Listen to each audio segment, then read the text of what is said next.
रसूलुल्लाह सल्लल्लाहु अलैहि वसल्लम के पास 3 लोग आए, आप घर में मौजूद नहीं थे। आपकी बीवी को उन्होंने कहा कि आपकी इबादत कैसी हैं, उन्होंने बताया। तो कहने लगे आज के बाद अज़म करो। एक कहता मैं कभी सोऊंगा नहीं, सिर्फ इबादत करूँगा। दूसरा कहता मैं कभी रोज़ा नहीं छोड़ूंगा, रोज़ाना रोज़ा रखूँगा। तीसरा कहता मैं शादी नहीं करूँगा। ज़ाहिर सी बात है ये गुलूब है। नबी सल्लल्लाहु अलैहि वसल्लम और सहाबाए किराम मयार हैं और ये उनसे बढ़ने वाली बात है। ये आगे बढ़ रहे हैं, ख़ुद रसूलुल्लाह सल्लल्लाहु अलैहि वसल्लम से आगे बढ़ रहे हैं।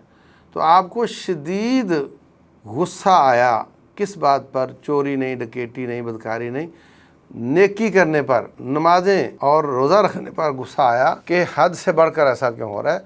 आपने एमरजेंसी मीटिंग कॉल की, सारे मदीने को जमा फरमाया और फरमाया मा बालु अक़वामिन यक़ूलून कज़ा व कज़ा, क्या हाल है उन लोगों का जो ऐसी ऐसी बातें करते हैं। मैं रोज़े रखता भी हूँ, रोज़े छोड़ता भी हूँ, मैंने शादियाँ भी की हुई हैं, जो मुझसे आगे बढ़ना चाहेगा हमसे नहीं है।